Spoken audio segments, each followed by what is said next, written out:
You are good? Yep.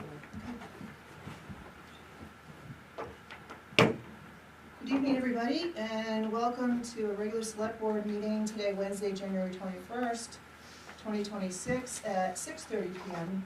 This evening, and we are meeting at the Bethel Town Office meeting room. We do have a quorum with 4 members present this evening, and we're also joined Manager Sharon Jackson, Clerk Tracy Walker, and we do have other staff, the CEO and Public Works Director. So thank you all. If you would please join me in the flag salute. I pledge allegiance to the flag of the United States of America and to the republic for which it stands, one nation, under God, indivisible, with liberty and justice for all.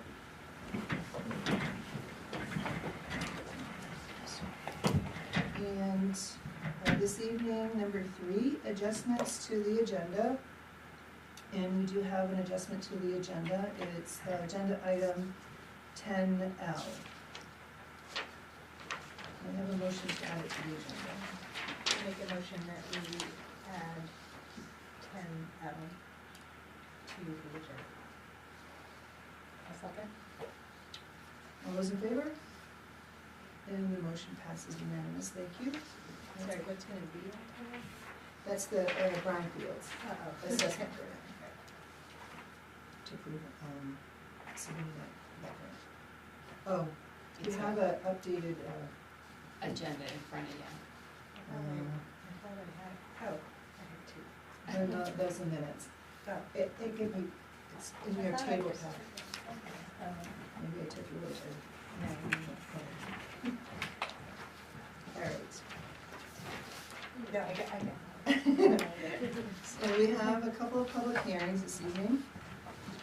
We're going to open up the first one, and this is questions and or comments we'll hear concerning the applications for both the liquor license renewal and the entertainment permit for the Bethel Inn, or otherwise known as Jerry, and that's located at 21 Broad Street. So we'll open that public hearing. Any comments? I assume no written comments? No. Thank you. All right, hearing none, we will close that hearing. We will open up the second one, and this is to hear questions or comments concerning an application for an entertainment permit for River Lanes, Inc., located at 32 Cross Street. We will open that public hearing. Any questions or comments? No written comments. Hearing none, we'll close that public hearing. It brings us to public comment. This is an opportunity to hear any comments that anyone might have to share with us. Thank you. We're shaking our head and we're looking down. So not hearing anyone looking to make a comment, we'll continue on. And that brings us to action on the minutes, and that would be the minutes of Wednesday, January 7th meeting. Any amendments?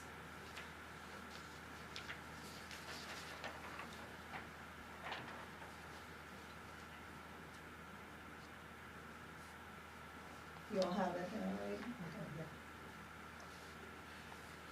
Give you a minute.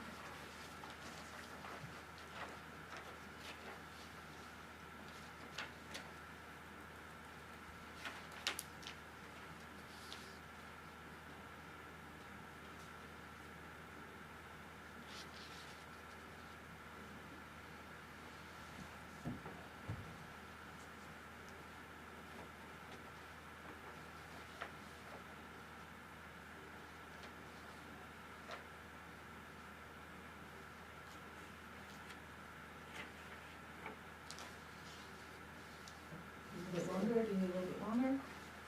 Okay. Hearing no amendments, is there a motion to accept as presented? I make a motion that we accept the minutes from Wednesday, January 7th. Second? Okay, no other questions or amendments? All those in favor? And the motion passes unanimous. welcome to the town manager report.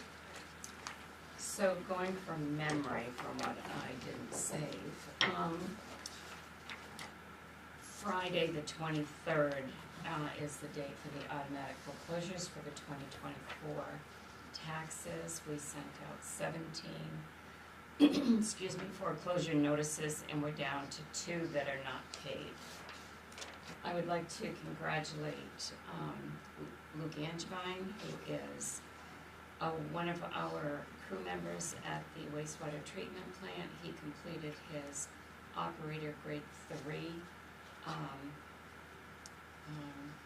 certification last week, so congratulations to Luke for completing that. I've given you payroll warrant 37 dated January 13th. I do have some reports from November and December for Public Works and the wastewater treatment plant. I will make copies and send to you because that was in a packet that I misplaced. And also a copy of reports from Oxford County that were received. And last week I attended the Western Maine Managers meeting that was hosted in Oxford, and those meetings are every other month.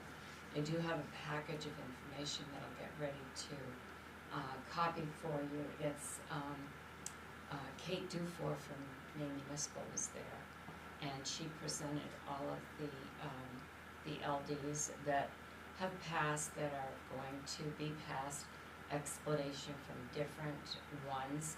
So I have that complete package. I'll make you copies, and then I can scan them all to you. It was a very good meeting, and there was representation from managers all over. Our next one will be in Auburn. The one I attended the month before was in Paris, and that was also very well attended to by the managers. And that's all I can think of right now. All right, that's good. Thank you. And department head report, so we'll be getting those emailed to us for Public Works and wastewater treatment plant. Board committee reports, we have none this evening. Brings us to our business items. The first one is 10A. That is action to approve a renewal entertainment permit application for Jerry Bethel LLC, 21 Broad Street, otherwise known as the Bethel Inn.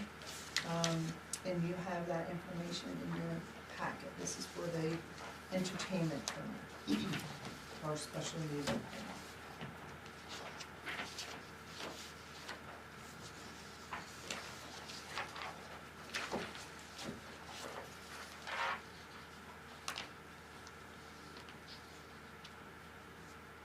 Any questions?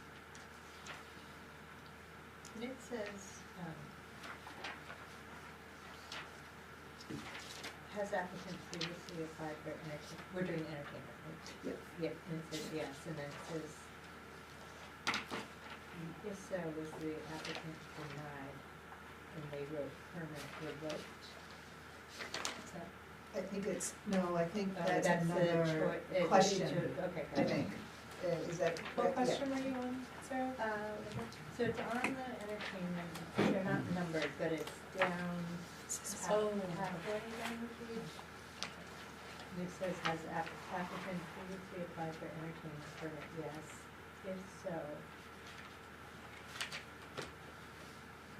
was applicant denied? And then it looks like they typed in there, permit revoked. I don't know if that's a choice or I guess it's in front of another. You should have the original, Tracy. Yeah, I think it's just, I can just see it on the yeah. Riverland one.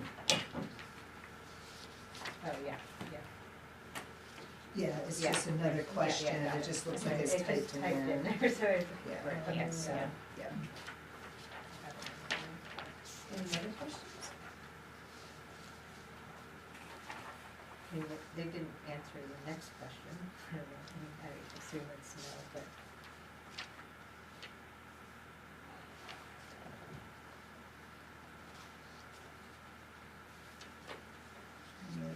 questions?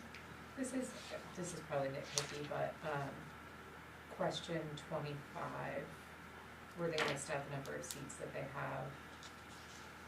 It doesn't, the number that they come up with doesn't match the number on the scanned. You're on, the Oh, sorry, I'm skipping. Okay, never mind. Pin that.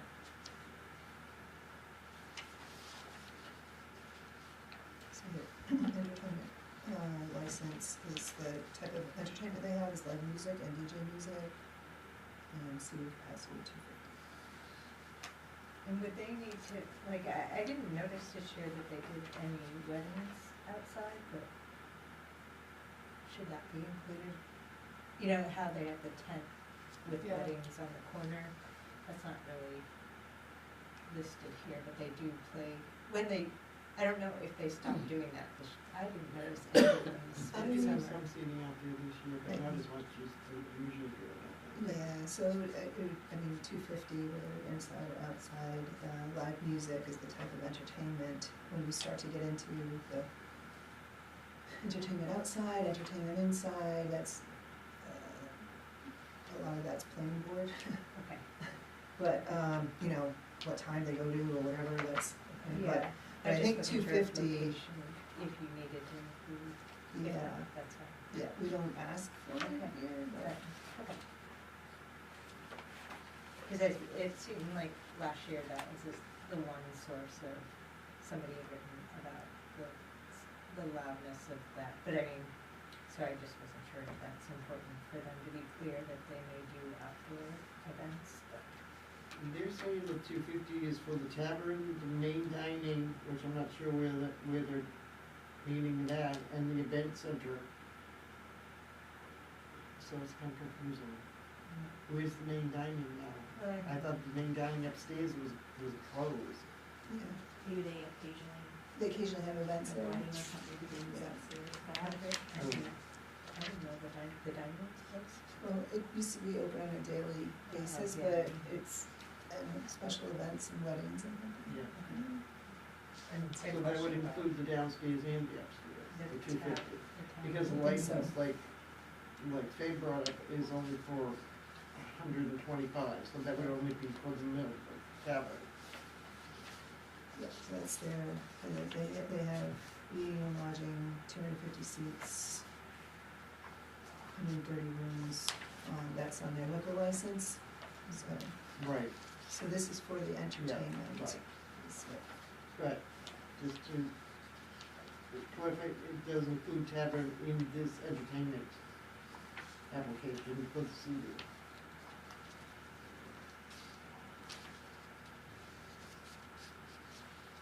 Okay. Yeah, I think we don't ask for a breakdown of 250, but we're happy to be privileged to that information because we have their liquor license at the same time. Any other Okay, questions? So, I make a motion that we approve a renewal of the entertainment permit for Jerry Bethel LLC at 21 Broad Street. Second. If there are no other questions, all those in favor? And the motion passes unanimous. We continue with the applicant with the liquor license. So this is action to approve a renewal liquor license application for the Jerry Bethel Inn Resort, 21 Broad Street.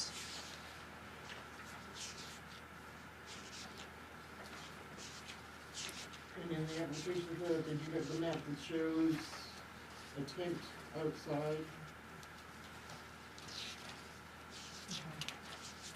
Just to clarify that.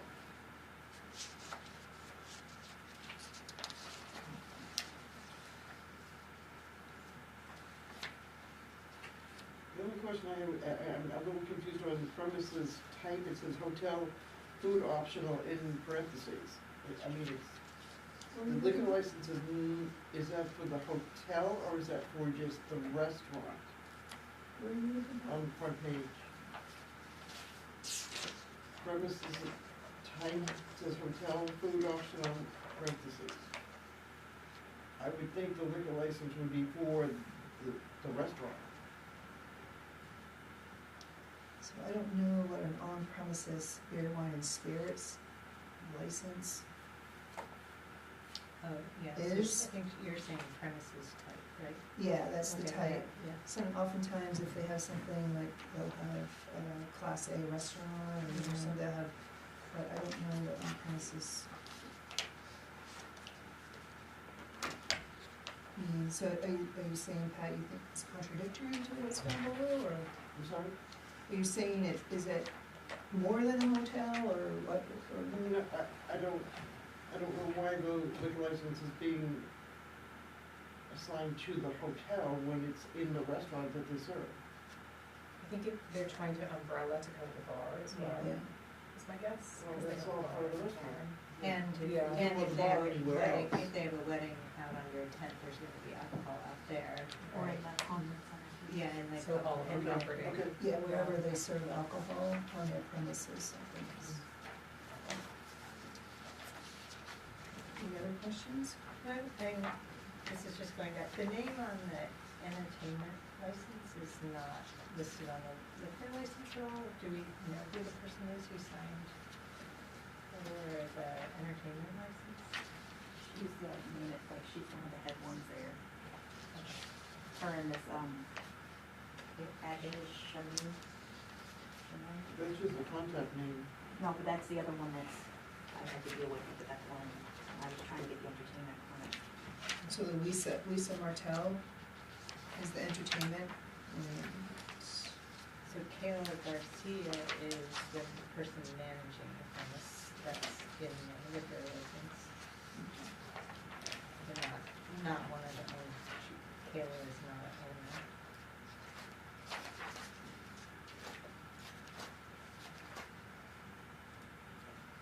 I don't know, it's nice that you talked to Lisa, so you know, Yeah, yeah. she was the only one that would write that to me. any other comments or questions?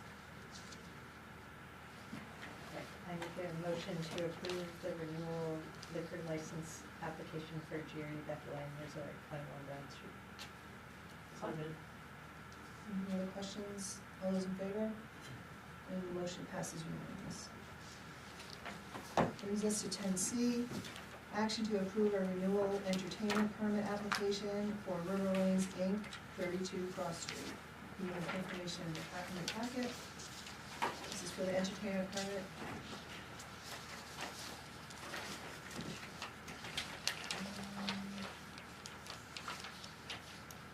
I make a motion to approve the renewal entertainment permit application for River Lanes Inc. at 32 Cross Street. Second. Any questions or comments?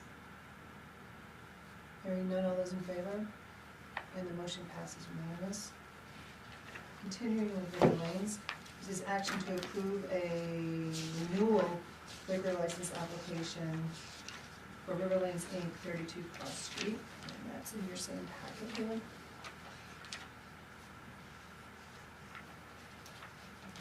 I make a motion to approve a renewal liquor license application for River Lanes Inc. at 32 Cross Street. Second. Any questions or comments? Hearing none, all those in favor? And the motion passes unanimous. And thank you, Tracy, for getting the applicants who are over 5-year renewal, getting their waiver request. Thank you. 10E is action to approve a renewal liquor license application for Show Sun, which is Pop Sun Emporium Inc., 141 Main Street. You have that in your packet as well. I make a motion to approve a renewal liquor license application for Cho Sun, Pop Sun Emporium Inc. at 141 Main Street. Second. Any questions or comments? Hearing none, all those in favor? And the motion passes unanimous. 10F, action to approve a vittler's license application for 1380 LFG LLC, otherwise known as Aroma Joe's, at 1 Parkway, Suite 203. it's a business address. Yeah. And, we do have that application in your packet.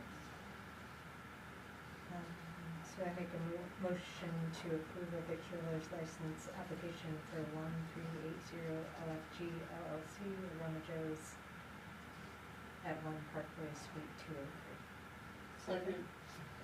Any questions or Whoever you comments? wanna choose. Yeah. And their physical location is 44 Maple, right? Yeah. Hearing no questions or comments, all those in favor? And the motion passes unanimous. And on to 10G, action to approve a renewal application for the Stone Moose Medical Use Dispensary, 22 Sunday River Road. And you have that application in your packet. The applicant is here, the CEO is here. Any questions? I'll move to approve a renewal application for the Stone Moose Medical Use Dispensary at 22 Sunday River Road. Second. Couldn't remember the terms. Any question or comments? Hearing none, all those in favor? And the motion passes unanimous. And 10H, action to approve a renewal application for Cryptids Medical Cannabis Store at 708 Walker's Mill Road. And you have the application in your packet. Code enforcement officers here. Any questions? I'll make a motion to approve a renewal application for Cryptids Medical Cannabis Store, 708 Walker's Mill Road. Second. Any further questions or comments? Hearing none, all those in favor? Then the motion passes unanimous. We're on to 10I. Action to the revised transfer station policy and brochure. And you have that information in your packet, and I'll turn it over to Sharon. This morning, excuse me, we had a solid waste committee meeting. Hi, Mike. Yeah. Hi, Mike. Scott and I attended. I've given you a copy of the revised, the draft of the policy for the transfer station and also the formatted brochure. And this is what we reviewed at this last meeting with the select board last meeting. And so this was all sent to the solid waste committee. Brenda Gross from Hannaford was able to attend. Marilyn was not. For New Rico, Loretta and Tink attended. Michelle attended the meeting this morning. Scott and I were there. Our two representatives, Jeff and Tabitha, were not able to come. Tabitha's in Florida. Jeff was out of town. And so we reviewed the change with the stickers on page 1, number 3, making them clearly visible to the attendant, preferably removing the word permanently. The new language for the scale where we put more detail in that description. And that information from those two have also been added to the transfer station brochure, the fee showing that it's 10 cents a pound after the first 20 pounds. And then on the second page of the brochure, we added all the information about the scale, the cost, and then what we did was in formatting, we had room, so we added the information for the Household Hazardous Waste Day that will be in Bethel this year in August, so that information is there, which is going to be very helpful when the brochures are passed out. So the committee members all had questions this morning, and it was an overall consensus by those attending that both the policy and the brochure was, acceptable. And, so we're hoping that the select board can approve both tonight.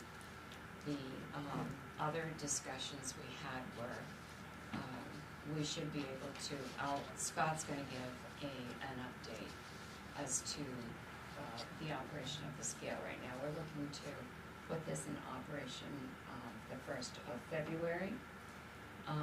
The staff is going to be, have training. I think tomorrow Scott and Stephanie are going to the transfer station to bring the rest of the equipment over to be hooked up. We have a new, collection system with, Trio that they'll be introduced to learning how to use that.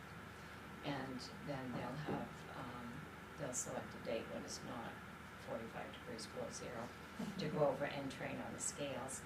And, the other document that I gave you in your packet, it includes, it's this chart right here, should be on the back.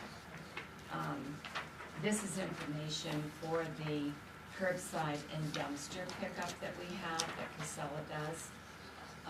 The chart on the top shows through November, the breakdown of the invoices, the tonnage, for each Bethel and Newry, the cost per ton for that pickup, and what we have billed Newry for their tons, and what our tons are as well. We're waiting right now to send the invoice out to Newry for December. We're still waiting for, some tickets from Casella. What we do is when we get the invoice in, they are required to send us the tickets that are referenced on the invoice. The invoice may say it's ticket number so-and-so, and it was for Newry, but when we look at the ticket, if it says Bethel, then we have to go back to them, and we have to have them determine whether or not that it's actually Newry or Bethel, and make the adjustments. So we don't pay the invoice until we have copies of all tickets, and it's confirmed with the invoice. So I did put what the total invoice was, so that you could see in 6 months what the total cost is in paying Casella for the dumpster and the curbside pickup. The other information I provided, the 6 month receipts for the stickers from all 3 towns. As of the end of December, Bethel had taken in $14,565, Newry $4,648, and Hanover $2,099. It was asked for a breakdown. The permanent stickers are $10, the temporary stickers are $5. So we don't, some households may have as many as 4, as an example. We know someone who has 4 vehicles in their household because of the spouse, the 2 spouses and the 2 kids, so there are 4 vehicles, so they each have a sticker. And so that one resident may have 4 stickers on 4 vehicles. So it breaks down, what I did was just showing it, if all stickers were $10, that would mean we sold 1,450. I did the estimates, I didn't do actual. What I can tell you from all of our towns is all towns have sold very few temporary stickers. So that's why I did it based on the $10. And obviously we have, I think, more households than 14, 50. So that's just a rough idea to show you how much money we've collected in each community in 6 months for the stickers. We did have an increase in the holiday around Christmas time, especially when we had second property owners coming that were not aware of the policy at all. So the guys told everybody what the policy was. They came in, couldn't figure out at first why we have so many people coming in Christmas week, but they were actually all out-of-staters because it's their second home. We've collected We also bill Newry and Hanover for the monthly invoices that we get from Archie's and what we have budgeted. And right now, we're just having some issues with Archie's and getting invoices. So this afternoon, Stephanie and I got on the phone with a conference call. After I received in the mail today the invoice for December for Archie's, and I had Jessica done saying at the meeting this morning that we didn't have it, and stating the invoices and tickets that we didn't have. So on Sunday, I sent Archie's another email giving them a deadline of Friday the 30th to have all invoices and stickers. So I decided after getting the invoice and no stickers for December this afternoon that it was time to call them. So when we called on the conference call, we found out that the email, well, we asked for the individual that was doing the invoicing. We were told she no longer works there. So they gave us the individual who now does that job, who's been doing it for the past 2 months. First question I asked, is someone monitoring her emails? Well, no, they haven't got around to doing that yet. So that led to one thing after another. He told me that he does have all the invoices, he believes all the tickets. So I told him exactly what we didn't have, then that followed by an email to him of what we needed. He is supposed to send us a separate email for each month with the invoice and the tickets. We'll go through, match them. What we don't have, we will call him, and then we're gonna sit down with them. This will be the second time we've sat down with them on invoicing to go over, because we've only paid Archie's one invoice, and that was $27,088 since we started. We haven't paid August through December because we can't pay something we don't have. When you And say I tickets, asked what do him. you mean the Tickets. So when they pick up at the transfer station, there's a ticket that they generate to show the tons of MSW in that load. And so the invoice will show the number of tons on that ticket and the cost per ton. They can't even get the cost per ton right, according to the contract. They either charge us the right amount, lower than what the contract is, or more. So we're spending so much time trying to make sure the invoices are accurate. And in August, they sent us 4 different invoices after making corrections. And for August, we're still waiting on 2 tickets and an updated invoice. And they know they're not being paid until they have it, so they must not care about getting paid. So we're working on that. That's been an issue since we started.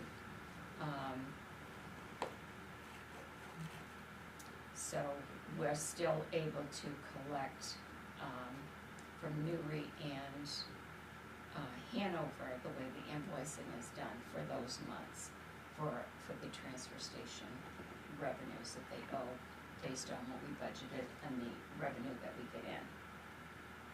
So that's the update on this.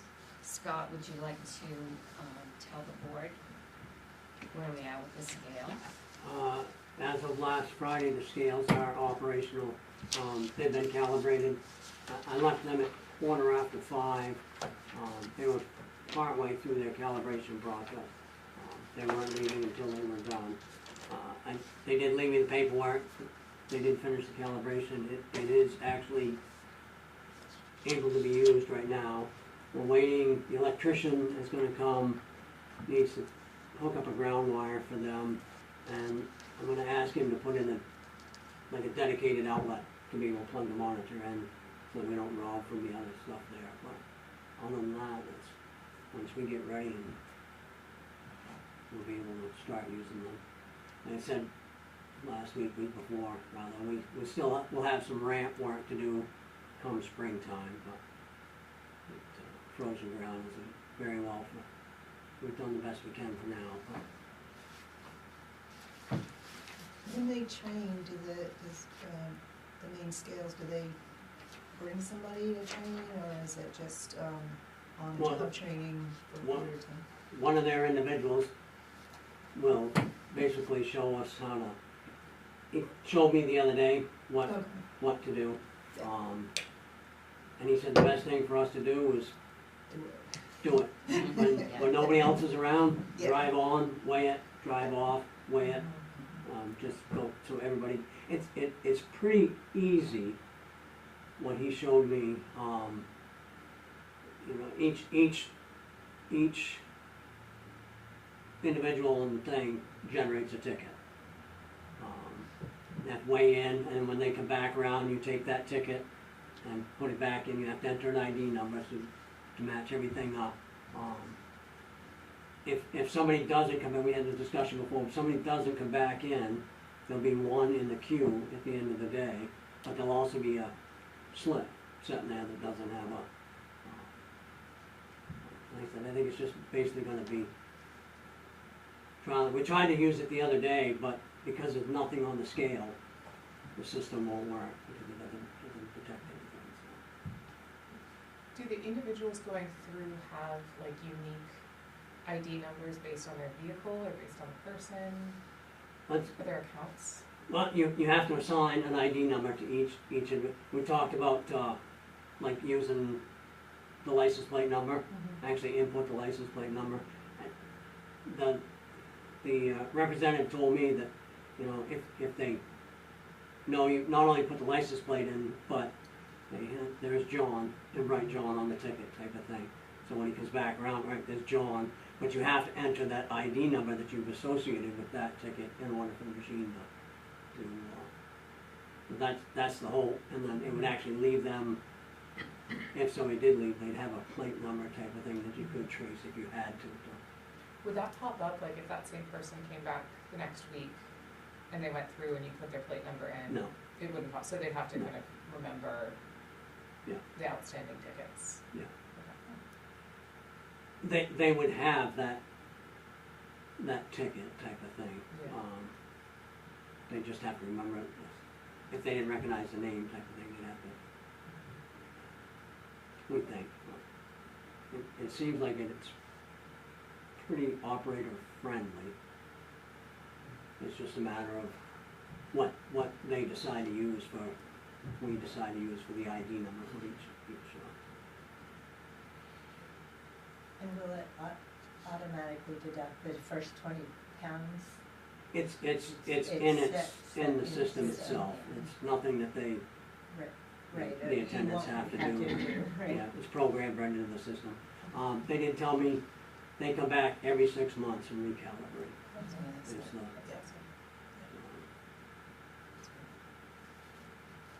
I didn't, until I was rereading this again, like, hadn't thought about the payment, but it's just gonna be credit card?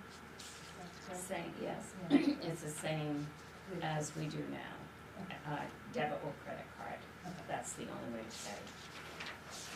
And that's not a problem for most, like, are there people who don't have debit cards or credit cards that we've run into? Yep. And- every once in a while, you have somebody that, Yeah, you know, hey, I got $4 cash on me type of thing. We've been doing cash right now because the credit card system doesn't work yet. But they've been good about name, phone number, there's a paper trail behind the cash, so. And they can come over here and pay for it too. okay. That happens a lot. Okay. Sharon, on the brochure, I guess it's that, well, on this page, Okay. down the bottom where it says the credit card's accepted, blah, blah, blah, and it says, and checks accepted at the town, is it supposed to say town office or just town? Actually, it should say town office. And Tracy will look at that. And one other question, seeing as you have the date for the hazardous waste, these are gonna have to be reprinted every year? Well, these will be printed, we can reprint these every time, because we do them in-house. So if something changes, say in 3 Oh, okay. months, it can be updated and reprinted again, so yes. So a check's accepted at each of the town office, or do they have to come to the Basil town office? They can go to their own Their own town, town, okay. yes. Yep. Yeah, and that's what they do now. So change it to checks accepted at your town office. Yeah, just office, has to be added, I think. We can do that, do your town and then add office back in there. And I like how it has everything including hazardous waste. It made me think, will people who are saying new to town and pick this up early be like, I wonder what I do with my household trash? Cause that's not listed on here, is like what to do with your normal trash. Should we have that since we have everything else, like, you know what I mean? Like, it has so much that I think if I were brand new, I'd be like, I wonder where I take my trash, normal trash.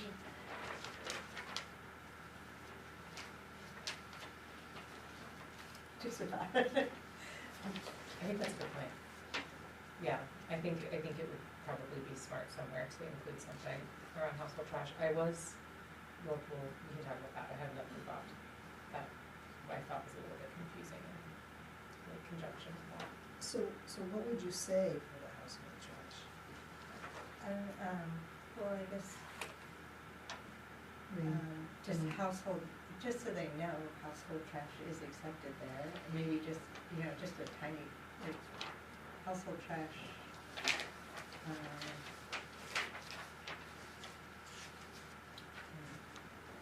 Have not accepted, are you looking at like having what is accepted?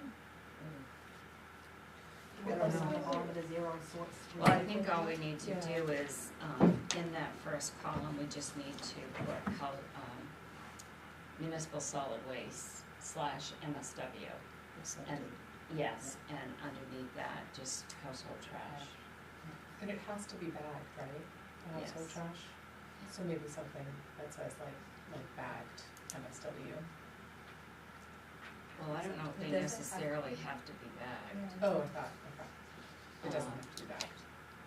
Well, if somebody comes through and it's not in a bag, do they let them just throw it in? Yeah, Most people people have it like have in a it in a box box or, or- yeah, it's, Yeah, Contained. it's gonna be contained somehow, Yeah.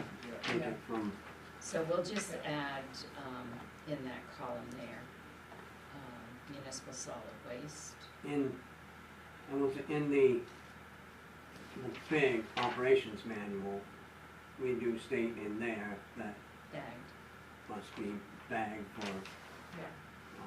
but I don't,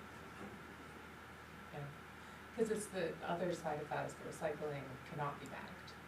Right. correct. Right, So it might be worth adding that as well, of like zero sort recycling. It does say that. Should say no bags, no. It does say Yes. plastic bags are not accepted, but There was somewhere, in the policy, I think it definitely it was the says, policy for the maybe it should recycling. say it. Yeah, it's, in the policy, it has in big letters, do not bag recyclables in Mhm. plastic bags, so maybe that would be important to put here Okay. too. yeah. Because, I run into that all the time at work, like, the staff just like toss it back, like, no, not the plastic bag. Like, it's gonna jam up the whole thing.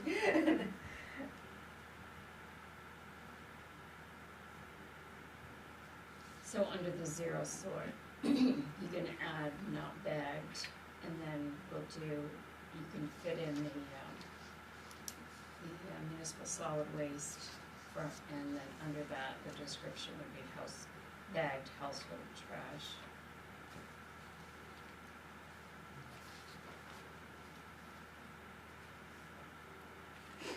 Because under construction and demolition debris, one of the things listed is rubbish, and I guess I wasn't sure if rubbish was, what that was, whether that was household trash. I think I would, if I may read it as household trash and think my household trash has to get weighed. That was the one that I would circle too. I looked up rubbish to see if there was a definition of rubbish that was not something that I was familiar with. But I think because we have mixed loads under the C and D section, I don't think we need rubbish under that section unless we're trying to refer to something We else. can delete it. I would recommend we pull up furniture.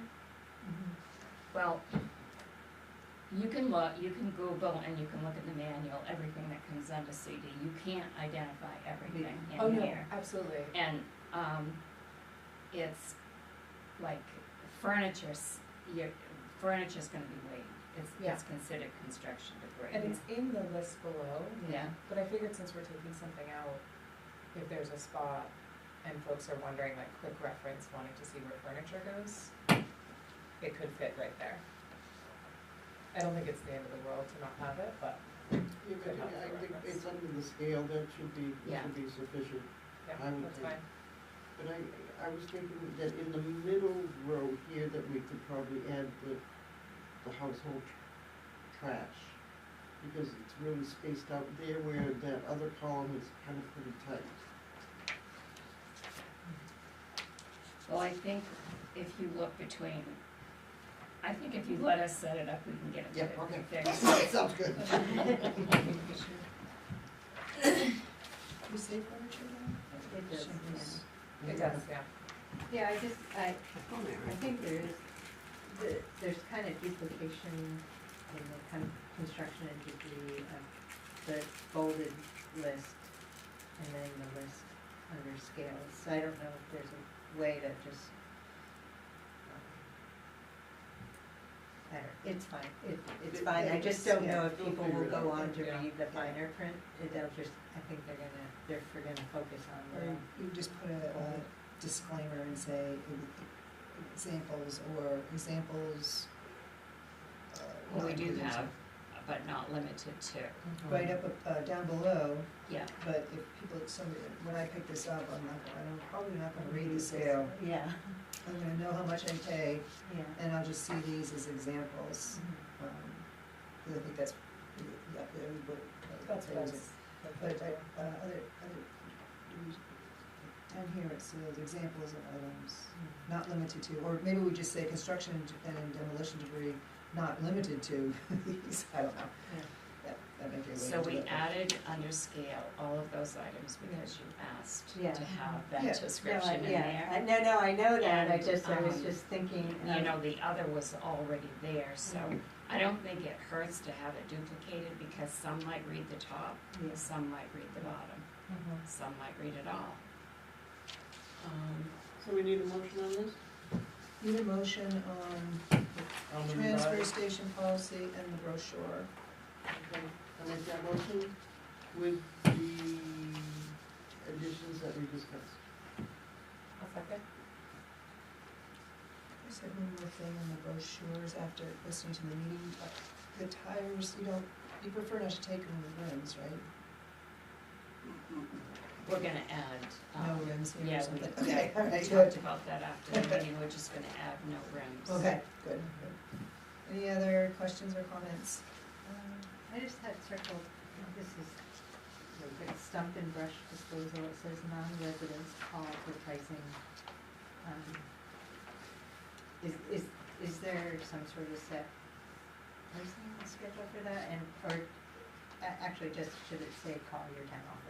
Or it's just No, that? let's God explain that, Okay. please. Yeah, they don't call their office, they have to deal with Wilson, and Wilson does have like a fee schedule for, Okay, and Other so that's people. the 2417 number, okay. We pay Wilson Mhm. for that service for Okay. residents. Okay, If someone is not a resident, they have to go through Wilson directly, okay. okay? One other thing, just I wanted to affirm how much work has gone into this. This is a really exciting step to have the scale up and the policy written and the updated trifolds. I think this is really exciting, so really just, Thank you. Mhm. yeah, thank you all for all the work that you're doing to make this happen. This is gonna be really good for the town. Thank you. Thanks for giving us the opportunity to put input too. It's really good. Well, it was a joint effort by all of us, so that's always good. So we have a motion before to accept the revised transfer station policy brochure. Any other questions or comments? All those in favor? The motion passes unanimous. Thank you. And we come to 10J, action on the joint budget committee schedule. And I believe we have that on your table packet. Yes. If you want to familiarize us, Sharon. Oh, I'm sorry. Let me get to there. Okay. So this is the, what I put together for the budget, meeting schedule. So, here we are on the 21st. So the week of February 9th through the 13th, I will be meeting with all the department heads. They are in the process of putting together their budgets now. They had to send to me their date and time when we'll meet. So that week I'm scheduled with all the department heads to review the budgets. Then I'll be able to input the information in the template budget that I have. On Monday the 23rd, I will schedule a capital improvement committee meeting with the members of that committee, and that will be on the 23rd at 5 p.m. Then on Wednesday, we have a select board meeting on March 4th. So what I put there is first public hearing for codes. As of right now, I don't have any codes that have been presented.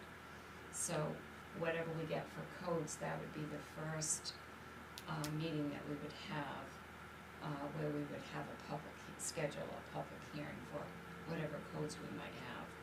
That may have to change based on when I get them, but the public hearings have to be, we have to advertise them so many days before the public hearing, and then this all has to take place within the town meeting schedule.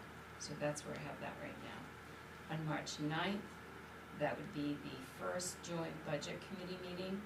That includes the manager, the select board, and the budget committee, and the department heads that would be scheduled on those meetings.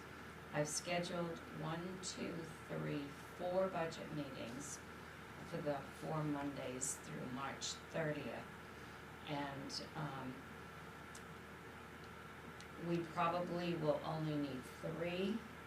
That'll allow in case we have a snow date or something. But I'll schedule department heads for those dates. And then Wednesday, April 1st, would be the select board meeting again.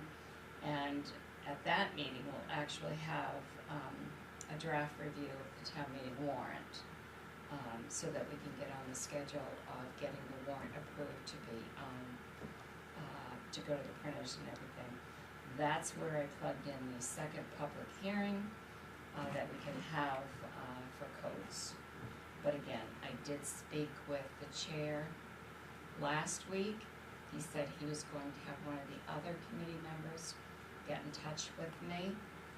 So far I haven't heard from any of them. And then on Wednesday the 15th is another board meeting for the select board. And that would be to review and approve the final town meeting warrant. Then we would have that ready to go to the printer on May 4th. And it would be delivered back to the town on May 25th. And then Tuesday the 9th of June is voting.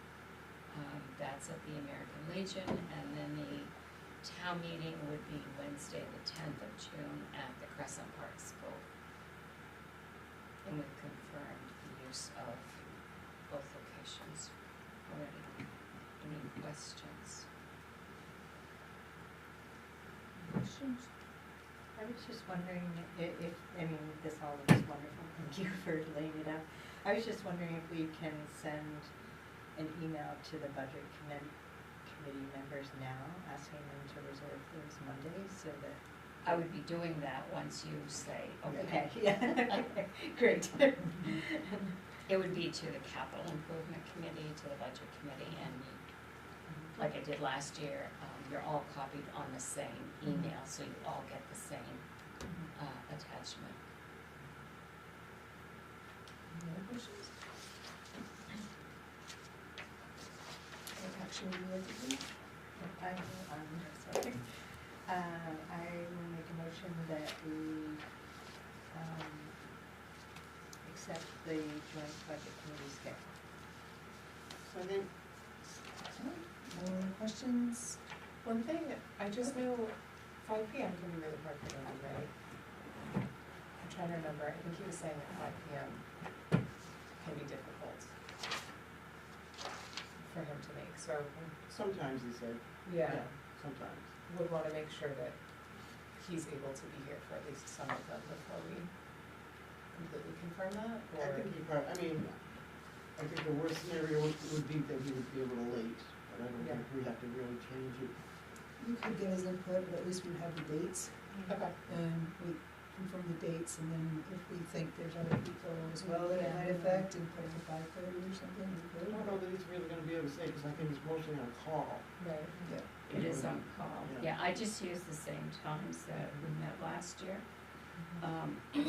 But, you know, I'll ask for anyone to get back to me if The there's, budget committee, Yeah. we'll have Because some that's too. a lot Yeah. of people who Yeah. may have to work till 5. Yeah, but at least we'll have the dates. Confirmed. Okay, so, we have a motion to accept this. We do know we might have, maybe we'll ask the question if the 5 PM on the budget is, needs to float a little bit. do you wanna change it now to do the 5:30 instead of 5? Yeah, I kinda like that actually, idea, yeah. yeah, That would make yeah, my makes life sense a to me. kind of Yeah. easier too. yeah.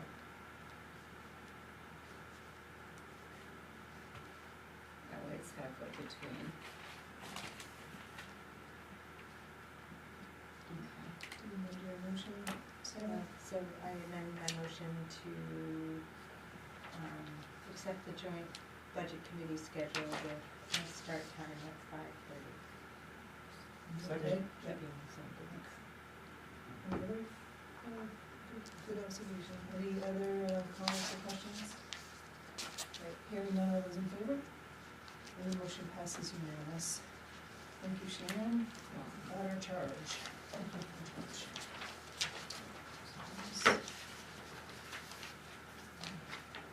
Now we've come to 10K, and this is discussion on proposed employee wage increases for FY '27 budget. And Sharon will present it, you have some material on your table, and we'll have the opportunity to ask questions here, and then we'll look to take action at the next meeting. So this is just, some recommendations, based on, what some other towns are doing, and, to give you so that we can have it on the agenda of the next meeting, which will give me still plenty of time to incorporate the wage increases when I get the budgets done, after I meet with department heads. So this year, the COLA is 2.8%, for, the cost of living for the federal government, Social Security, and all of that. I'm recommending a 3% increase for all salaried, hourly, and stipend employees, in addition to select board, assessors, planning board, and SAT 44 board members. I will say I did send an email to SAT 44 and to Newry, Woodstock, and Greenwood, and asked what they paid their school board members. SAT 44 pays school board members a stipend, in addition to all 4 towns also pay a stipend. And I didn't include that in here, but I will give you that information. I'll send it to you. Bethel does pay the school board members less out of the 4 towns, less than the 4 towns, the other 3 towns. So, then the next bullet is, this year the state increased the minimum wage for the state, 45 cents. It went from $14.65 to $15.10. And in the years, the state's been doing this now, increasing the minimum wage for everybody for at least 10 years. And what doesn't happen is there's no adjustment made other than the actual cost of living or merit raise in the case of some towns. And what's happening is the minimum wage keeps going up, and then the professional their wage keeps going down, their minimum wage keeps going down. Before we know it, they're gonna be together. And so for anyone who has a specialty job, like in finance or whatever, they're gonna be they're getting closer to someone that doesn't require any training for their job. So what I'm asking you to look at this year to see if you would like to consider having a cost adjustment for the state increasing the minimum wage every year.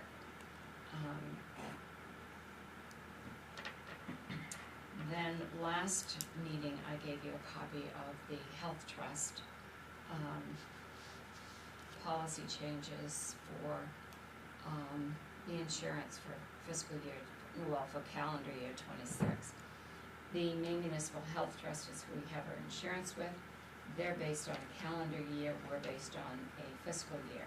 So when I do the budget, 6 months is at a current rate, 6 month is at a projected rate, because they set their rates every year on the 31st of October.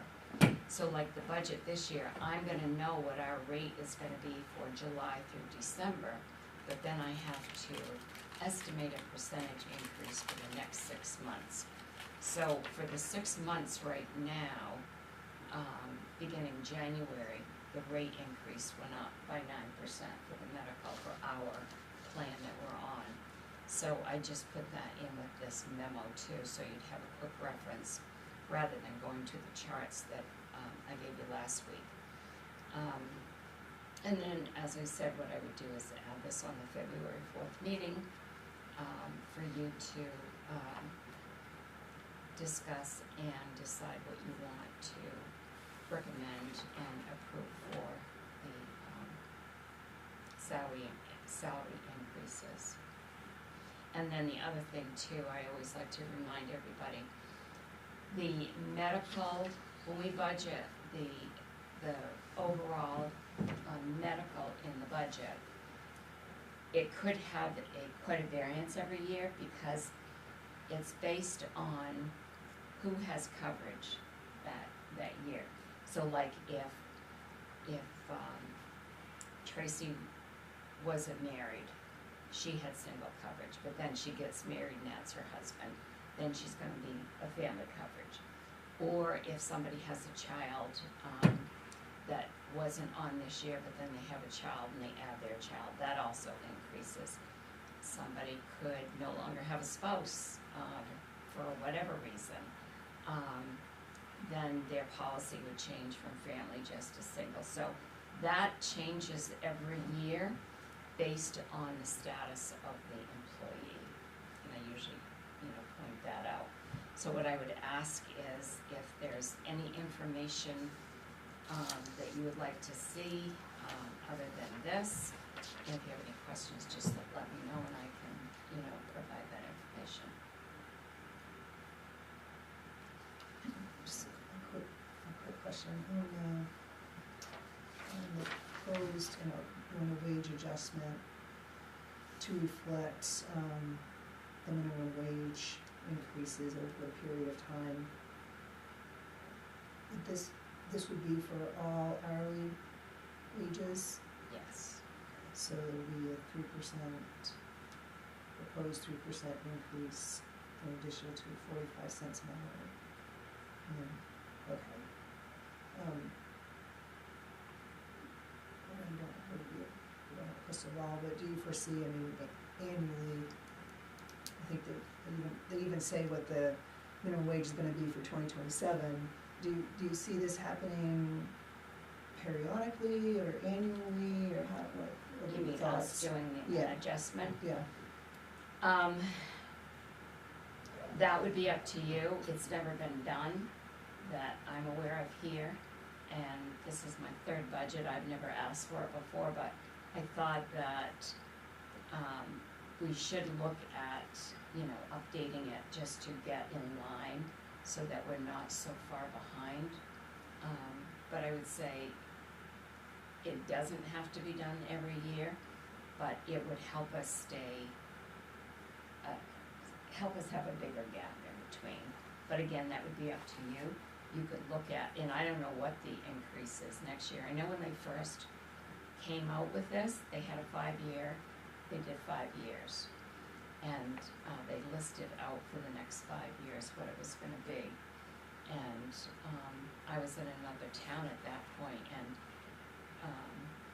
it wasn't until after the first few years that someone finally said, well, we're getting like this now, and we need to make adjustments. So I do think it would be a good idea to adjust it in some form, to get a little bit closer with what the state's minimum wage is. Do we actually have people that are paid the minimum wage when they come on? Yeah, we have like firefighters and that. So like every year, the beginning entry levels, we don't, here in the office, they're all paid more than the minimum wage. But every year in January, we do have a few So they wages would- to be adjusted. They would get this increase plus the 3%? Yes, if you decided to adjust it with the 45 cents, they would get the 45 cent and the 3%.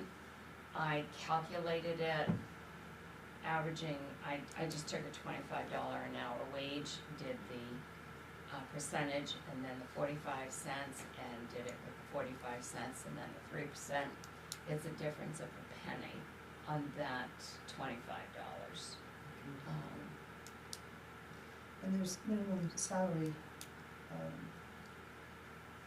figure as well. We don't have anyone at this time that needs to be adjusted. We've had positions in the past that had to.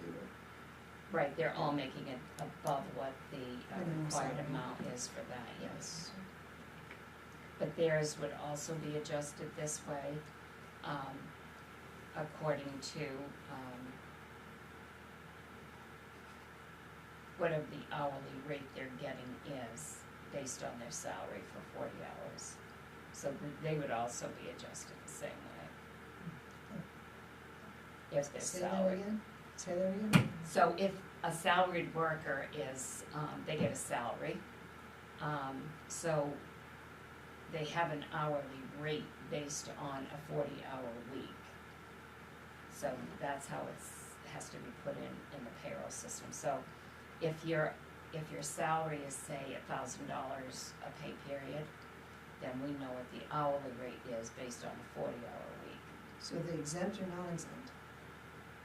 Because most of the time a salary employee is an exempt employee. Yeah.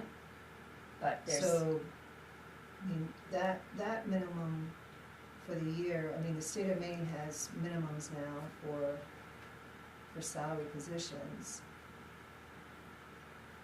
So we're looking to apply a 45.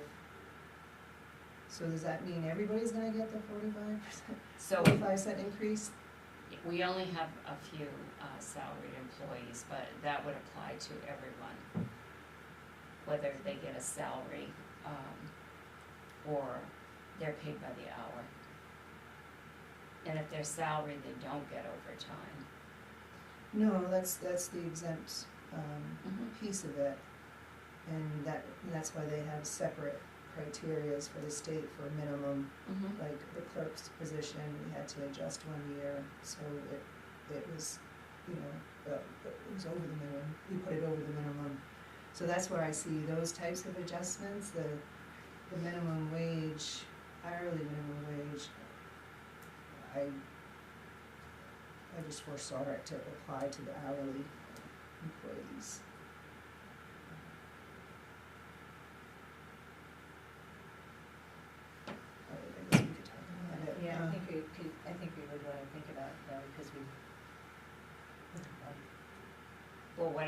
I will do is I will get this, what the state minimum wage Yeah. is for the salaried employees. I know at least one of them is just barely over it, so. Because whatever, we might as well just do whatever 45 cents an hour works to as percent, we might as well just give everybody a 3.25. Right. You know what I mean? If this was to apply to everybody, Well, you want a base though, right, because you, like, if we don't do 3% next year, we would still need to have adjusted the. Well, actually, that's a good idea. I can look at what like 3.2% would be to see how close it is to aligning with a 3% and the 45 cents, to see what that percentage would be, adding the two together, so I could do that as well. and then everybody has the same fare. Yeah, right across the board. Uh, So I can put that formula in. See what that looks like. Okay. The 45 cents will be a different percentage for each employee.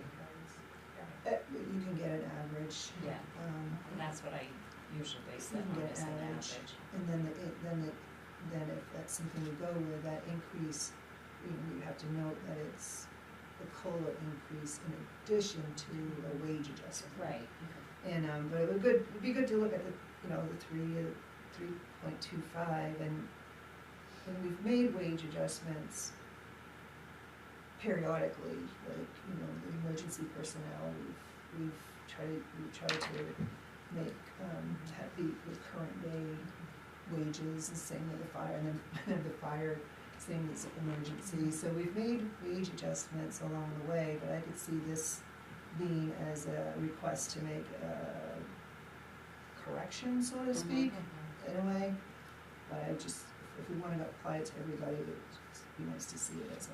And last year, we did do, with rescue, we did do quite a wage adjustment to bring them in line with other, rescue units. Paramedics and stuff Yeah. like that, so, okay, so that'll be good to see, and then,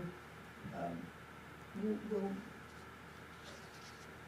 and like, this gives like a good direction to see what we're gonna be seeing, but will we also be able to see, like in a spreadsheet, traditionally, we've seen the positions and what their current wage I is, can do that, and then do yes. that, and then that will help, the new people get, understand what we're doing now, Mhm. and then you can see what you can choose from, and then you actually see, the number of positions, if we have 4 attendants at the transfer station, then you get to see that. You usually have that on the budget, I mean. Yeah, I the do, I budget have a sheet spreadsheet has that I did the has first year last like year. that, and then I updated it, and what it includes is the current rate, and then the proposed rate.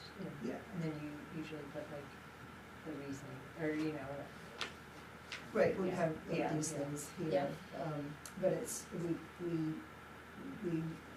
set the wages, and so it's nice to be able to converse about it before it gets to the budget committee, that's why we're yeah, kinda doing it, so it helps to see, it'll help to see what like the board, I forget what we have now, so. I do too. Yeah, get to see comments, right. Okay, does anybody have any other questions now? Thanks, Sharon, I guess if there are any other questions that pop up during these couple of weeks, if we send them to Sharon, and then when we meet again, we can get answers. Okay, so everybody has the answers. All right, discussion. All right, so, our added item is 10L, and, this is to, take the action on what we've been heard from, Rich Campbell, his presentation at the last meeting, we had conversation at it at the Town meeting, and this is to, look to approve entering into the Brownfields, assessment grant, and doing it with Newry, Woodstock, and Greenwood, and to authorize the town manager, to manage the grant, put in the grant, for Bethel, which would include the 4 towns, so what action would you like to take? Well, I'll make a motion, but I have some questions. So, I make a motion to approve entering into the brownfield assessment grant with Newry, Woodstock, and Greenwood, and to authorize the town manager to manage the grant for the 4 towns. Second. Okay, great. Any questions? Well, I mean, I just wanted to see how Sharon was feeling about it and whether if you feel comfortable being the manager of this. I don't, it felt a little, I felt a little uneasy about like all of that may come down on us with this. I don't know. And I have a question, like, do the other towns vote on this too? They haven't Sharon do They this? seem like they were already. They already have. Yeah. Oh, they have. So where we are right now is each town had to send a letter stating that they were going to participate in this grant that Rich is going to send in. They had to send 2 letters. One that they were going to participate, and the other one was to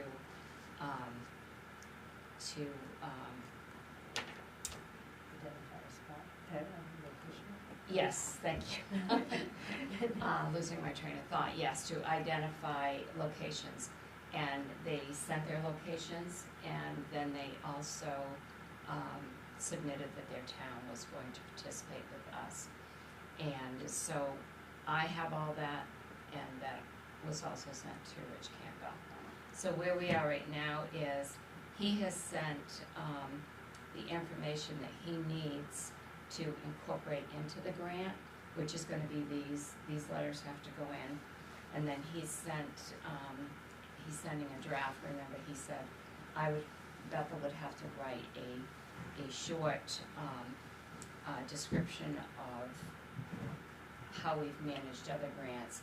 And then there are certain forms that have to be completed by Bethel that are required. The only time I've ever recall using those is when we had to do CDGB grants in other towns. They require certain forms that have to have certain information on them. I haven't seen any like that Bethel had to do here for the USDA grants. So, but that is just a matter of printing those forms off online, and then we'll fill out the information that's required. And we have to put like our SAM number and a few other things like that. So that's not gonna be an issue. Stephanie and I plan on working on those things on Friday. So as long as what he said was accurate, we just have to manage the grant. So what that means is when, let's just say the grant is approved once he sends it in, then we would come back and get your approval to actually accept the grant, because according to code, you have to accept the grant. And we would just, follow through and do the paperwork that's needed to get to that point. But only one town can manage the grant, which he has to list that information in the grant. The other towns have never had experience in grants. Bethel actually has quite a bit of experience in airport grants, the USDA grants, so that's helpful to us in getting grants.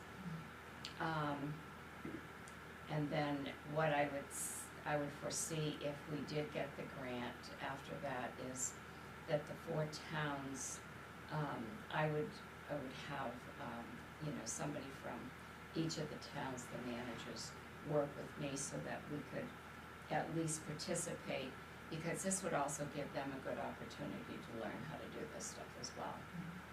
So, I don't know, does that answer Well, your question? I think it's, if we get the grant, it felt like it could potentially be a lot of work, and so I just wanna make sure, and it would fall on you, and so I just was wondering, cause if you then have to manage these 3 properties, or cleaning up these 3 properties, that's like hell. Well, That's a it's lot. not cleaning up the properties, Well, it's doing the assessment. So Well, let's say we get the assessment grant. So then we would have to, the group, committee would have to get together and identify what areas in each town we're gonna do the assessment on. even though we have to list one from each town, the amount of money we get would allow us to do an assessment on, could be several properties in each town. That's when you can then decide which ones you actually want to do. And I think that's the piece there, that each town would decide which ones they want to do in their town. If it's a municipal property, then, you know, you can talk about that, decide. If it's on a private property, then that would be an opportunity for the select board to meet with the private property owner to make sure they want that done. And then, like in Greenwood, this is the reason that he came to us, is because the property there, he had met with the owner of that property, and just going in to do this assessment grant, he felt it wouldn't qualify just for that one piece of property. Plus, Greenwood didn't have any experience in the grants. I don't see that once this gets going, we would then have to go out to companies to submit an RFP to do this assessment. And that, he'll provide us with the RFPs that we would need to do. His company would also bid on it. Like he said that night, we can use his company, we don't have to. We can set up criteria as to how to decide what company to use. And that is the company that would decide the assessment that needs to be done. Then from there, once that piece is done, then there's a second grant that you can apply for that actually does the cleanup work of the brownfields. And so then, he would then be able to apply for the second grant that would actually do the cleanup. So all of the assessment work would be sent in on the grant, and then, that's the pellets, okay? And then we would submit a grant, he would submit the grant, and I can't remember how much that grant would be, to get the money to actually do the cleanup. His company would do the majority of the work. I think the most of what we have to do right now is getting him the information that his company needs to submit the grant by the 28th. It's what do you say, 1.5 million for assessment? That's a 1.5 million. Yeah, and that's a good chunk for our 4 towns to assess this. And he said if we don't get it, which we may not get, Yeah. Also, we can go in next round, which is Yes. less money, about 600, which might be more manageable for Yeah. us, but in any event, we have the opportunity here.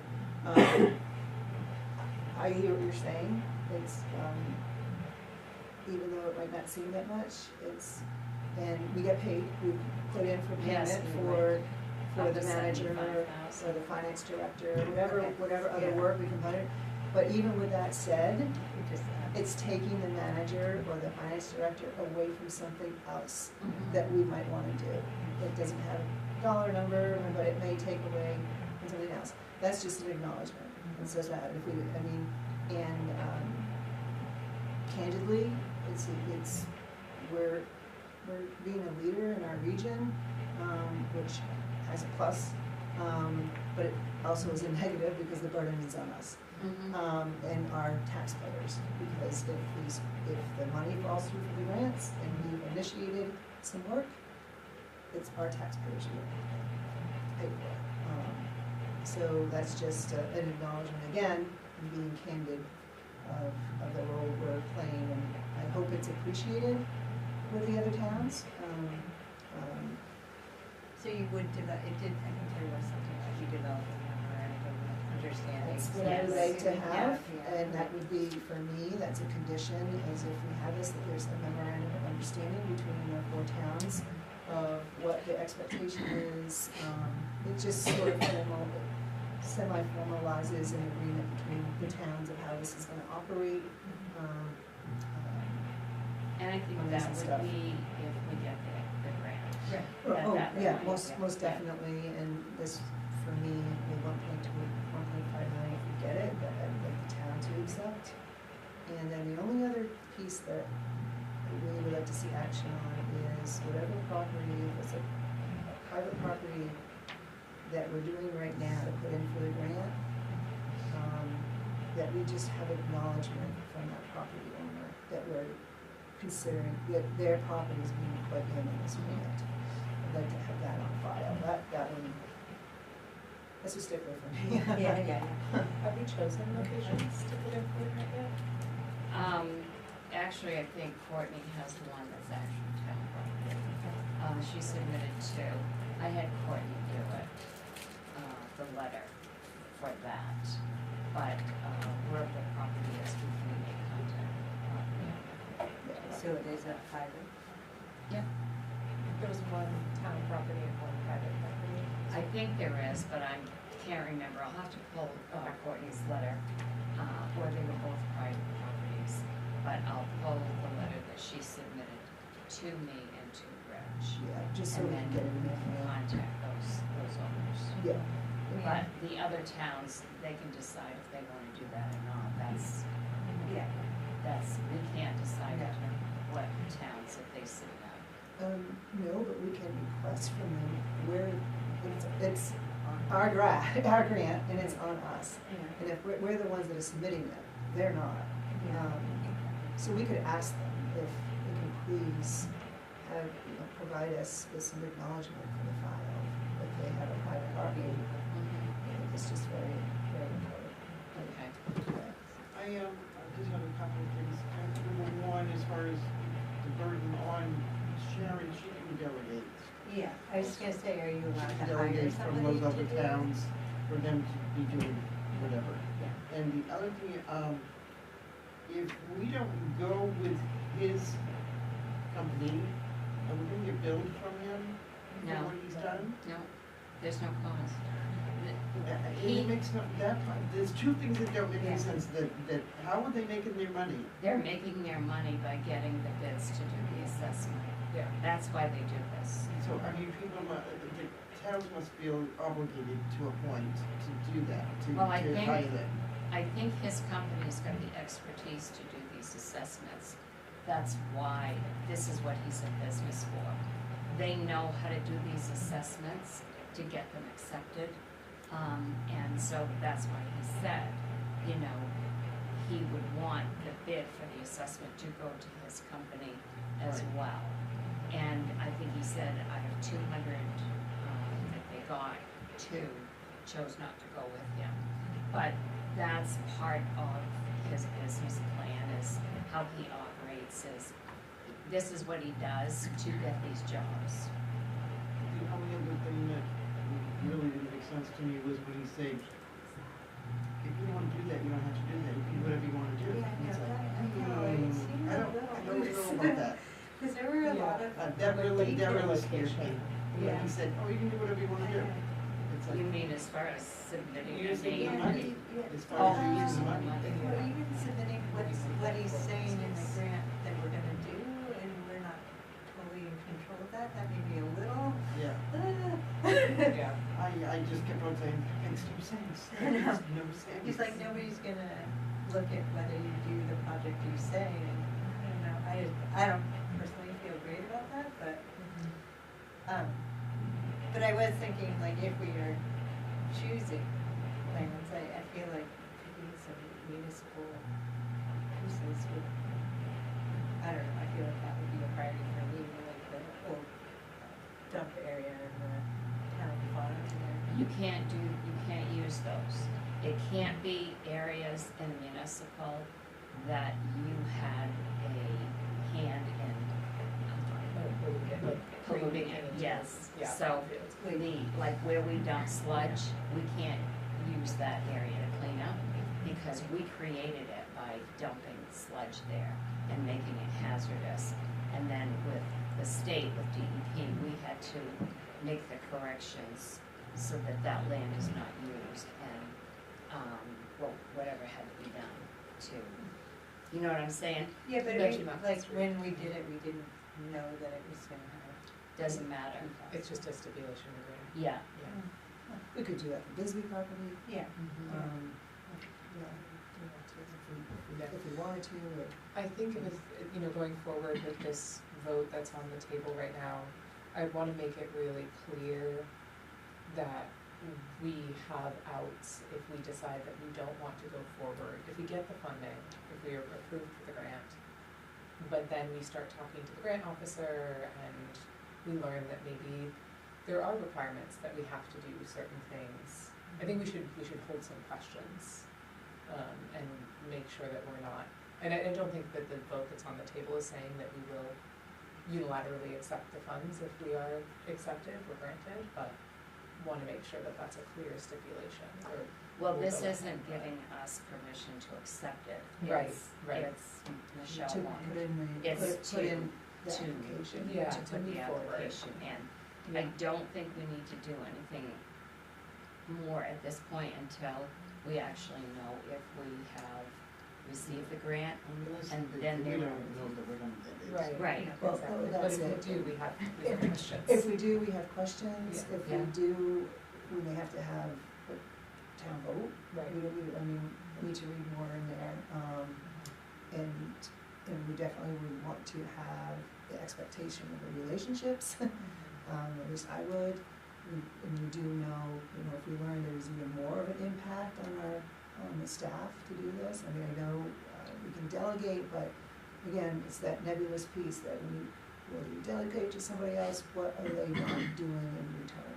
But as of right now, we have this opportunity and we think we might have some benefit for it, so. Yeah, I mean, I'd love to know what are we gonna submit just one property for Bethel or several, or are we gonna? Well, I thought he said he had a minimum of 3, but that was one of the 3 towns, do we have a It has minimum of 4? one for each town, One for no, each one town. for How each are we town. are we just gonna let you decide what the one is and then? I'll let I'd love you to know know. what we have for Bethel. Yeah. The other towns have already submitted their letters, for the towns, for the properties they have in their Cause towns. if the Ethel Biscuit School could be included in this, there should be something He that. said we could do anything, so if we get the grant, then we could use it for that Yeah. instead of. Right, okay. So I think that's where, To do an where it assessment comes in there. when he said you can do whatever you want, is like, if we put in for one and we find out we have 3 that we wanna do, we can do Yeah, that. So three. I think that's maybe, now that I think about it and we're talking about it, it makes more sense when he said you can do whatever you want. Yeah. Yes, But actually. It's initially not it was comfortable like, words. what? It's Yeah. not comfortable words to Yeah. hear, right? Because it's like, Yeah, here's $1 Yeah. million, God, go spend it. Yeah. Well, yeah, no, cause like, We the don't care. community resilience grant, you can't change a thing, like, Yeah. once you Right. say, like, This you is have what to the spend it on. brownfields is a very But flexible if we one. do contact an individual and say, we want your property to be included, then I would think the expectation is, they would expect us to end up helping them Well, with that that, would rather be than mine saying. too, and it's just like in Greenwood with this individual, Yeah. and I can't remember the name of that. Tyler. Tyler. Tyler. And it used to be the old, what site was it? The It was wooden, down by S. yeah, had the wooden Yes. clothespins. Yes. Oh, yeah, yeah, yeah. So that guy right there, Yeah. I mean, that's what started this whole thing. So Greenwood Right. would Yeah. absolutely, But that- and I mean, they would be absolutely one of the ones as far Yeah. as I'm Yeah. concerned, because That's essentially how we got into it, is Yes, because so. the grant writer didn't think that But Greenwood. that's like was Watts Mills.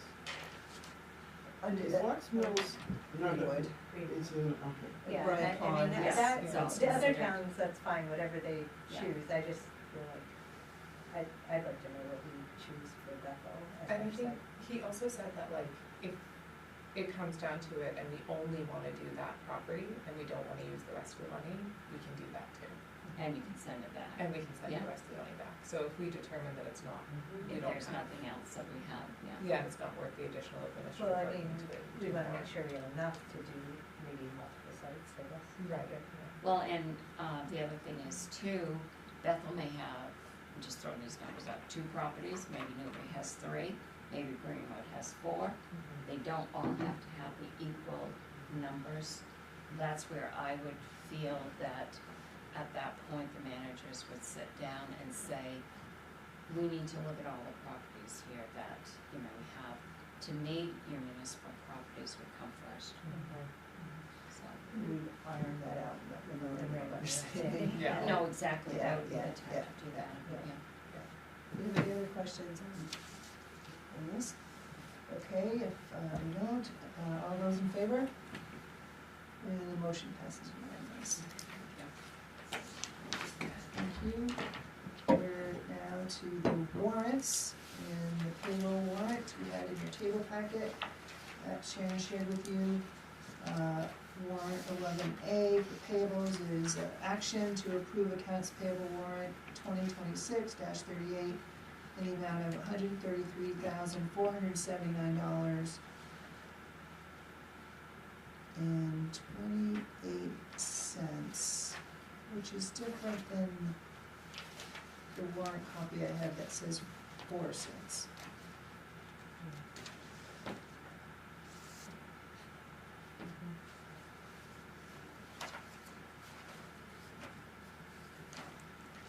So it could should be a I- typo, let me see, it's 133, 479, it's 04, just Okay. adjust it to 04, please. Right, so I will move to approve warrant 2026-38 in the amount of $133,479.04. Okay. Second? Questions? Second. Questions?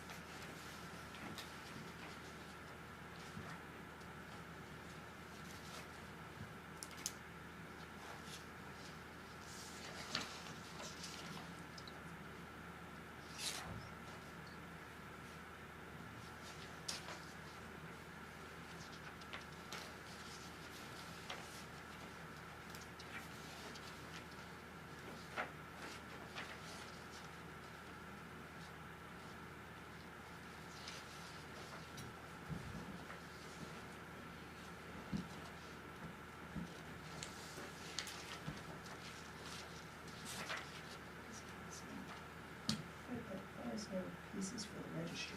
I didn't imagine and stuff. You saw that? Expenses for the registry? There's, Yeah, I imagine that. so we have, release of liens Oh, there they are. Yep. on the yeah. registry. So is that part of the ones that you mentioned that have paid their bills? Yes, Okay. and then their liens are released, and the registry increased their fee from 19 to 25, especially this, effective January 1st. So the first item there, easement, Myers.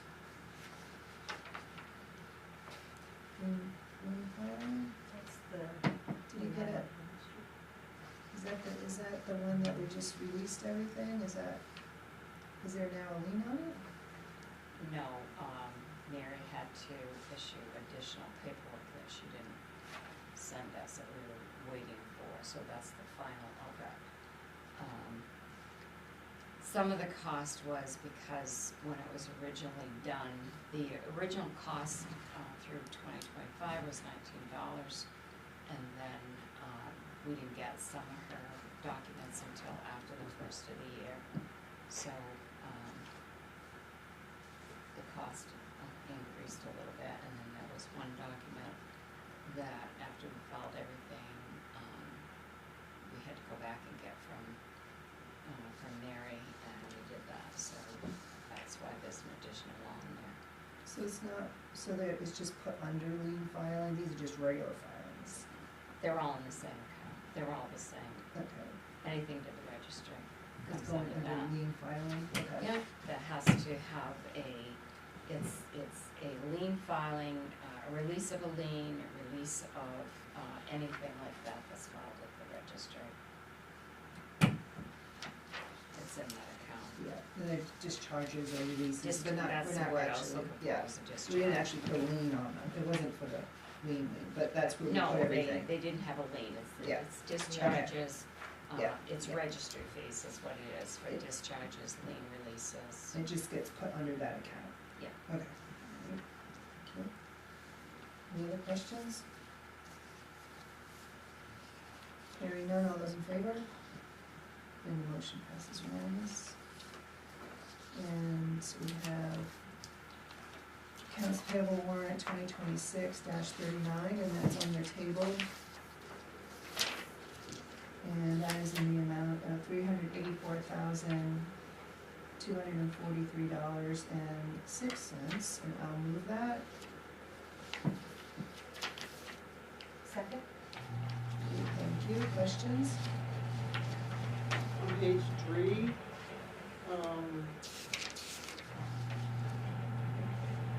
stuffed candies. I always look to see what I think I'm gonna be questioned on, so I knew that one would be. The rescue department buys panda bears for kids Oh. that they transport, and that's what that is. And the other one on page 3, which actually goes over to page 4, is the snow removal from the logging, from White Mountain Logging and Excavation. Hired truck.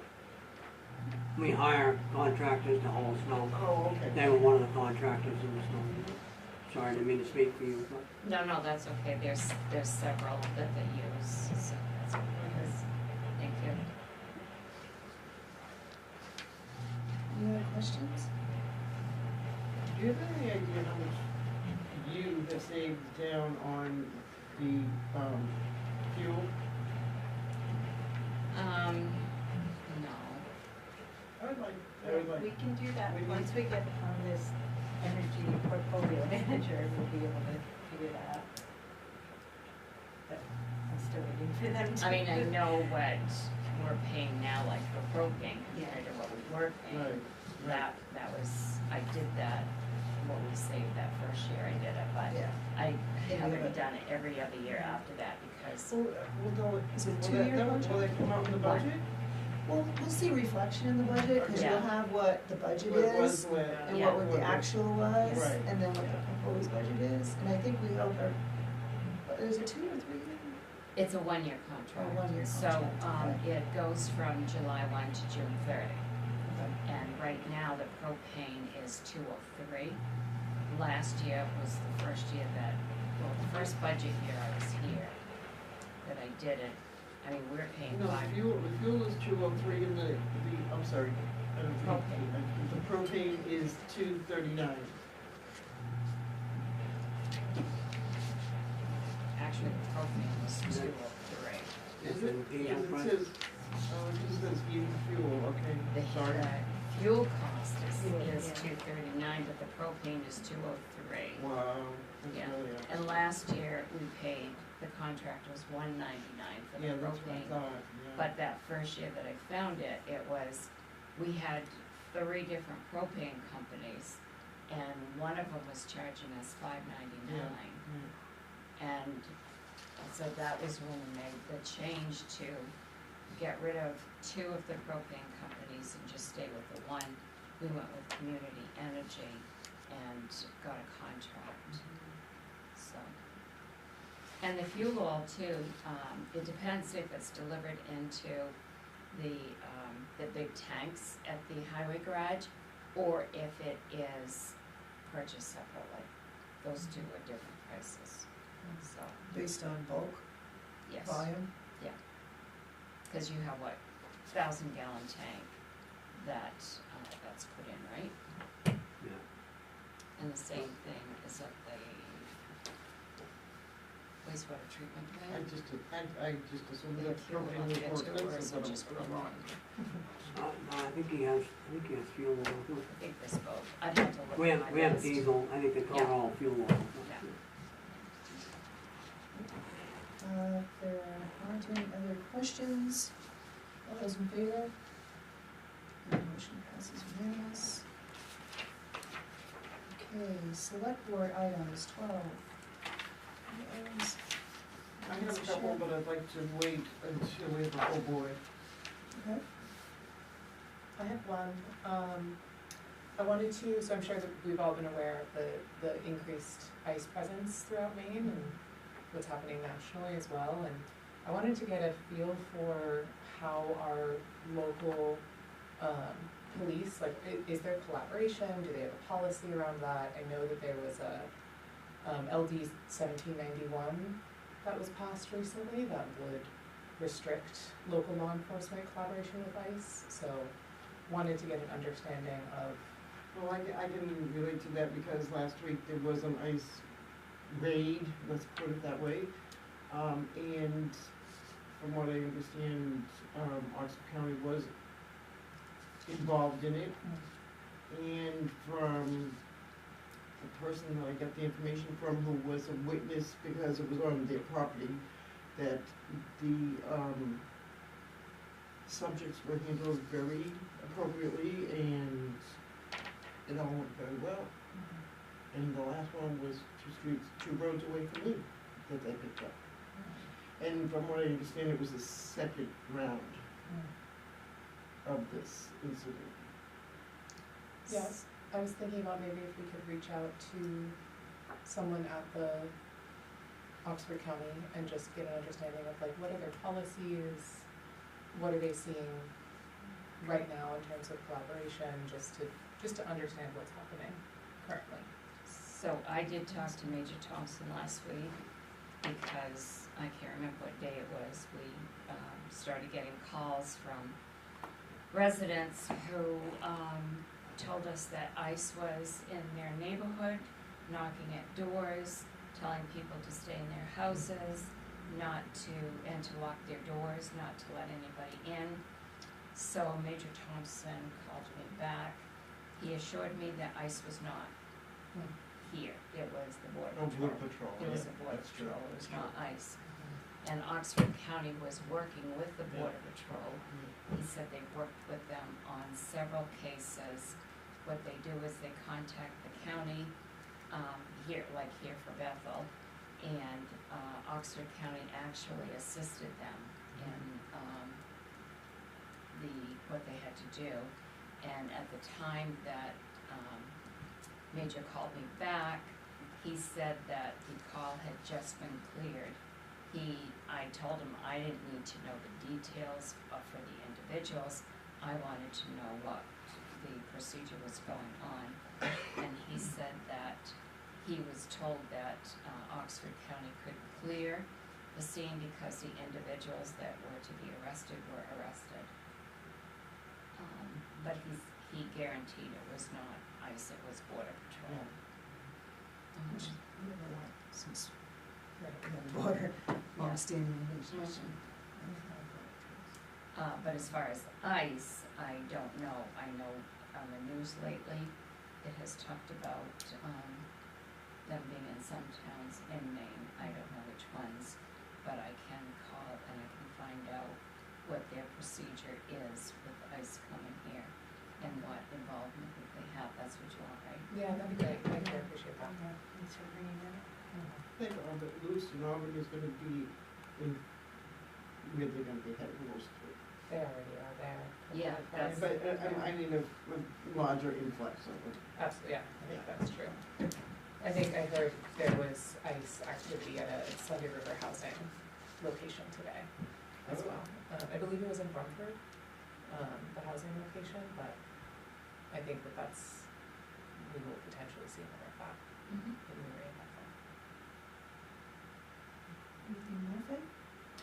I guess the one other thing, there is a verification hotline that I'm happy to share with folks, where folks are just kind of tracking activity to understand, like, where are they, what are they doing? I think it's been pretty clear that there has been some real out of inappropriate activity by ICE and the way that they've been treating people nationally. So really just trying to understand what's happening. So I can share the hotline number if folks want to share and just have an understanding of where they are and how they're moving and making sure that folks are staying safe. Thank you. Anybody else?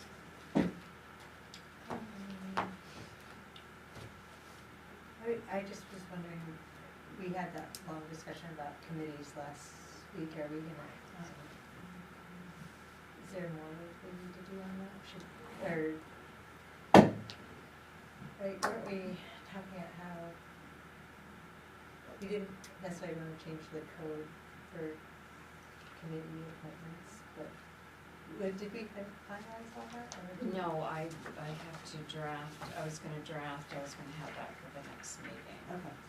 And that reminds me is we were gonna have a continuation of the capital discussion and checking with Sharon that maybe we could put that in a workshop format if that's what you want, or have to continue discussion.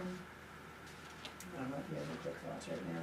I saw that as a future agenda, so is that what that is? Yeah. That'd be great. Yeah, I did put that on here, Yeah, that'd be workshop great. session to Yeah, discuss, Michelle and I talked about that.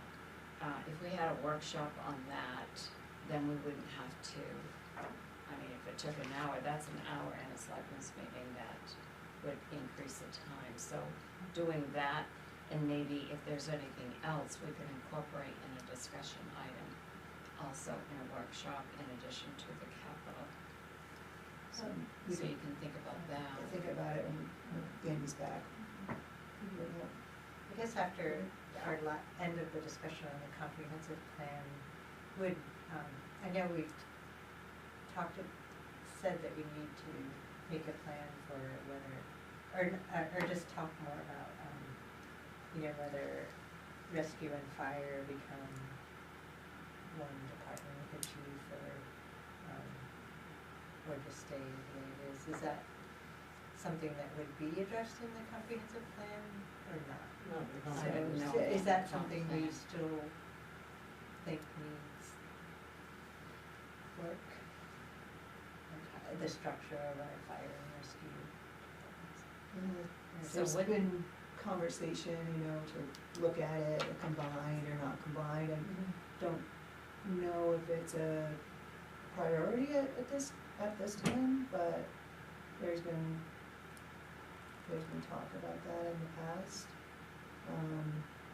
I think if you do that, you also have to align it with the code, because wasn't that one of the things that you brought forward last Yeah, time? That yeah. the code wasn't lined with combining or making it full-time? But that would be something I would think that the select board would have to, I would think maybe in a workshop, Yeah. discuss, and, if, And I would put, if we did, I would recommend in the future, because, we really try to understand what the operations are currently. What's their operations like now, who's their agreements with, what's their affiliation, so there's a lot to it, and, for me, I would like to understand it first before Well, yeah, having even a if that's conversation, like yeah. for a year, like, can we start that process of being educated about all that in the coming year Oh, or whatever? yeah, You I heard mean, you that could, kind you of could put thing. that down and, Yeah, right, like in the yeah. coming year Yeah. or so, or, right. And then Put it on a sort of task along list for, those same lines, I think Amy Scott was gonna work with fire and rescue to develop a, emergency plan. Do you know if that has So- ever happened? So yes, there is a draft that I have from Dave. I don't have Mike's yet, but that's kind of, hasn't moved yet. But Dave has drafted out his section, and Mike still has to give me his, and then, because Amy did sit down with both of them, so that's moving, it's just moving slow. It's, but it is moving. and they're not totally absent of a emergency plan. No, No, Yeah, they, 'cause no, they- yeah, right, we're we do part of have it, the it's just, yeah. it's updating it, Yeah. is what it Yeah. is. And there's the big Oxford County, Yeah, management yeah, plan, yeah. that gets updated every 5 years, and they're participants in it Yeah, and stuff I like had that just too. gone to that training, I think it's a year ago now, but Yeah. they just suggested update, Mhm. having, and I think after having that flooding in 2 December actually go there. Still worth. Dave's done a good job at updating his, because it's updating it to positions and not names, because names change all the Right, time right. when, somebody comes and goes, so it's updating who's responsible for what by the position. So, but he's done a good job so far. I have to review it, which I started reviewing it, but I haven't got to Yeah. finishing it yet either.